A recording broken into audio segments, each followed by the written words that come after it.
Bonjour et bienvenue dans le podcast Au cœur du sens, le podcast où je te partage toutes mes découvertes sur le sens de la vie, fruit de plus de 40 ans de questionnement. Je suis Audrey, coach professionnel certifié, et j'accompagne les adolescents et les adultes dans la connaissance de soi grâce à des audios d'auto-coaching et des séances de coaching individuel. Et pour cet épisode, je souhaitais partager avec toi la notion de moment présent ou comment trouver un sens dans le quotidien en se concentrant sur le moment présent. Pour cela, je vais dans un premier temps te définir la notion de moment présent, pour ensuite te donner les bienfaits de vivre dans le moment présent et aussi les raisons qui font que c'est super compliqué aujourd'hui d'appliquer cette notion de moment présent dans nos vies. Et à la fin de cet épisode, je te donnerai 2 astuces que j'utilise pour revenir dans le moment présent assez facilement. Et du coup, pour commencer, c'est quoi le moment présent ? Alors, techniquement, tu l'auras compris, c'est le moment que tu vis à l'instant même. On peut s'appuyer aussi sur la pleine conscience et le concept de ici et maintenant.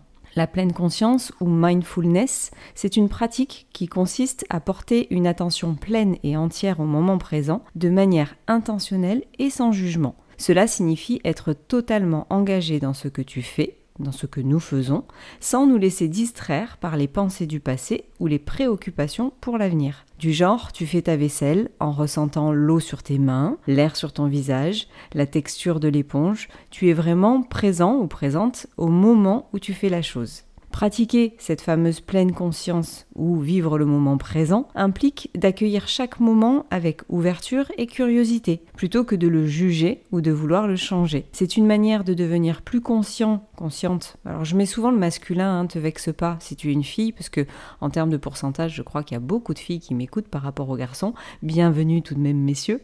Mais je mets souvent le masculin parce que c'est plus général, donc te vexe surtout pas. C'est donc, je te disais, une manière de devenir plus conscient de nos pensées et de nos sentiments sans être submergé par eux. Cela peut se manifester par des petites pratiques quotidiennes, avec la vaisselle, comme je te disais tout à l'heure, ou plus simplement en prêtant attention à ta respiration, en sentant l'air dans tes narines qui rentre froid et qui sort tiède, ou encore à savourer pleinement chaque bouchée de nourriture, en se concentrant sur le goût, les textures. Tu peux aussi observer les détails de ton environnement, sentir tes fesses sur le fauteuil de ta voiture ou l'oreiller sous ta tête. Le moment présent, c'est celui qui est maintenant. Parce que si je suis honnête, personnellement, vivre dans le moment présent, je galère. C'est très rare pour moi ces moments-là, car même en enregistrant cet épisode, je n'arrête pas de faire des retours dans le passé en repensant aux autres épisodes que j'ai déjà faits, ou alors anticiper l'avenir en me demandant par exemple à quelle date je vais publier cet épisode. Et avant de te donner tous les bienfaits du moment présent, je vais revenir sur les notions de vivre dans le passé ou anticiper l'avenir. En fait, vivre dans le passé, ça signifie se concentrer sur des événements et des expériences qui ont déjà eu lieu. Cela peut inclure des souvenirs heureux, mais aussi des regrets, des rancunes ou des traumatismes. Se remémorer le passé, ça peut être bénéfique pour tirer des leçons et apprécier les moments heureux. Mais une fixation excessive sur le passé peut entraîner des sentiments de tristesse, de regret et de stagnation. Les personnes qui vivent principalement dans le passé peuvent ressentir de la mélancolie ou être constamment préoccupées par des erreurs ou des opportunités manquées. Cela peut les empêcher de profiter pleinement de la vie actuelle et de saisir les opportunités présentes. À l'inverse, anticiper l'avenir, c'est se projeter dans ce qui pourrait se passer en planifiant, en s'inquiétant ou en rêvant.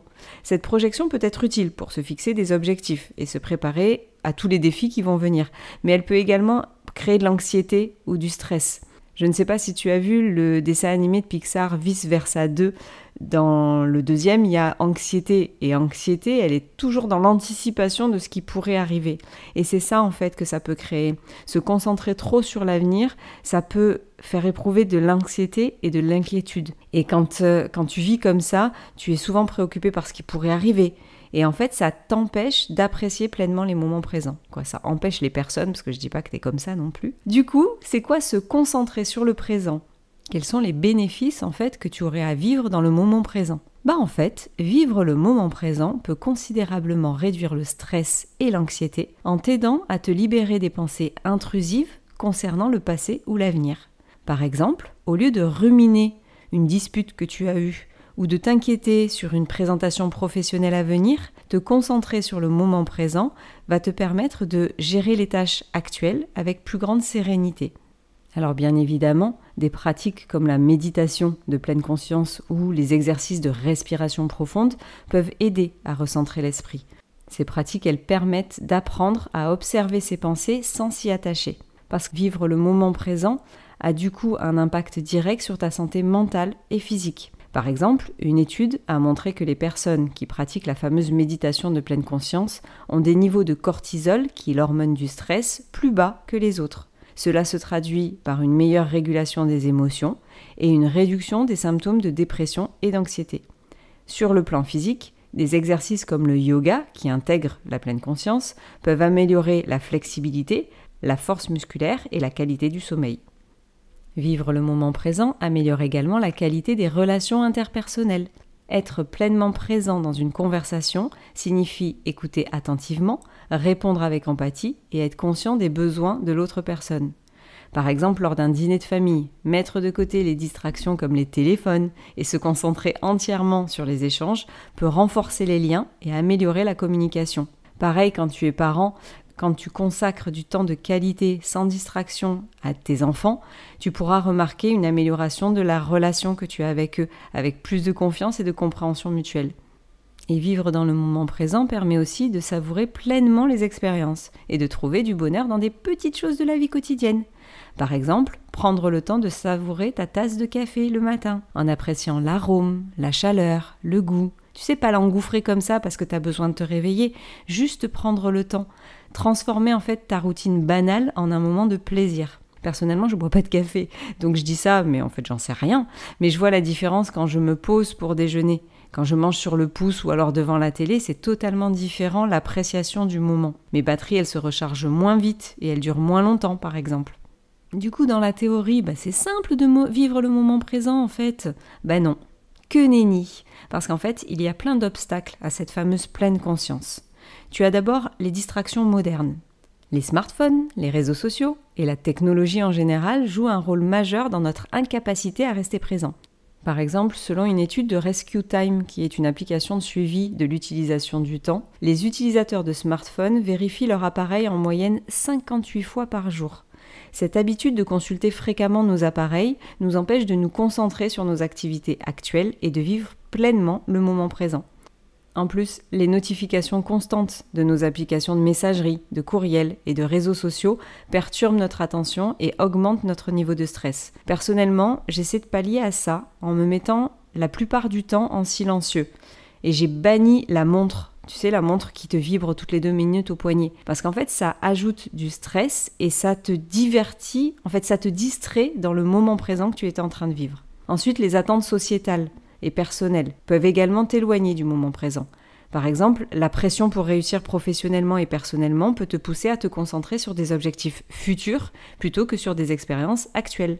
Ensuite, un autre obstacle totalement interne, ce sont nos pensées qui ont tendance à dériver vers le passé ou le futur en raison de notre besoin naturel de résoudre des problèmes et de planifier. Les pensées négatives et les ruminations sont souvent une réponse à des expériences passées douloureuses ou à des inquiétudes futures.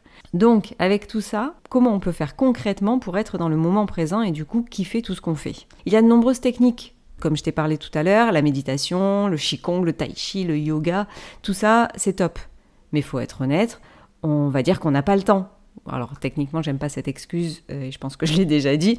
On prend pas le temps de ça. On est dans notre vie quotidienne et c'est pas simple. Mais c'est comme ce que je te disais dans l'épisode pour prendre soin de soi, il suffit parfois de pas grand-chose. Et pour le coup, vivre le moment présent, c'est être là, juste là. Et c'est pas si simple, en fait, quand tu vois tout ce qui se passe à l'extérieur de toi et en toi. Donc ce que je vais te donner, ce sont 2 petites astuces que j'utilise moi au quotidien. La première astuce pour revenir dans le moment présent, c'est de revenir dans ton corps, de reprendre conscience de ton corps. Comment est-ce que tu es assis ? Comment est-ce que tu sens les vêtements sur ton corps ? Est-ce que tu sens l'air sur ton visage ? De revenir aux sensations corporelles. Si toutefois tu as des difficultés à ressentir les choses comme ça, juste l'air sur ton visage, tu peux te tapoter un peu sur le corps. Tu sais, de dire là je ressens, je suis là, dans le moment présent. Et la deuxième astuce que j'utilise, c'est celle qui consiste à citer 4 choses que tu vois, 3 choses que tu entends, 2 choses que tu sens et 1 que tu goûtes. Cet exercice-là, tu peux aussi le connaître pour les personnes qui font des crises d'angoisse. C'est une manière de revenir dans le moment présent. Cet exercice, il n'est pas simple parfois. Par exemple, personnellement, je vois un micro un ordinateur, une feuille de papier, ma main droite. 4 choses. J'entends ma voix résonner dans ma tête quand je tapote sur mon bureau et mes acouphènes dans mes oreilles. Ça, c'est les 3 choses que j'entends. Je sens... Alors, je sens le neutre. Il n'y a pas beaucoup d'odeur chez moi, en fait. Il y a une deuxième chose que je sens. Attends. Ah oui. Je sens ma peau, l'odeur de ma peau. Voilà, les 2 choses que je sens. Et qu'est-ce que je goûte ? Alors attends, dans mes papilles. Ah, les restes de dentifrice dans ma bouche. Donc voilà, 4 choses que tu vois, 3 choses que tu entends, 2 choses que tu sens et 1 que tu goûtes. Et avec cet exercice, en fait, je suis là. À ce moment-là, je n'ai pas pensé au après, avant-hier, demain. Et même si ça ne dure que quelques secondes, je sais que c'est un peu l'effet cumulé. Tu sais, c'est pas immédiatement que tu vas ressentir les bienfaits de revenir régulièrement au moment présent. C'est vraiment l'effet cumulé au fur et à mesure. Tu sais, c'est 1 euro par 1 euro qu'on devient riche. C'est vraiment ces concepts-là de se dire que même si les petites choses ne se voient pas, c'est l'accumulation de toutes ces petites choses qui font de grandes choses. Il y a un auteur américain qui a fait un livre qui s'appelle L'effet cumulé. Il s'appelle Darren Hardy. Et il dit « L'effet cumulé consiste à engranger d'immenses bénéfices à partir d'une série de choix minimes mais intelligents. » Et en fait, le moment présent, tu vas pas t'en rendre compte au début, mais ça a un effet spectaculaire sur la vie au quotidien. Donc voilà pour cet épisode. N'hésite pas à partager, parce que l'effet cumulé de un auditeur plus un auditeur, ça me fait des dizaines d'auditeurs, des centaines d'auditeurs, des milliers d'auditeurs. C'est l'effet cumulé aussi. Donc n'hésite pas, surtout si tu as aimé ce podcast, à le partager, à liker, à t'abonner. Et puis je te souhaite une bonne journée ou une bonne soirée. Et je te dis à la semaine prochaine pour un nouvel épisode.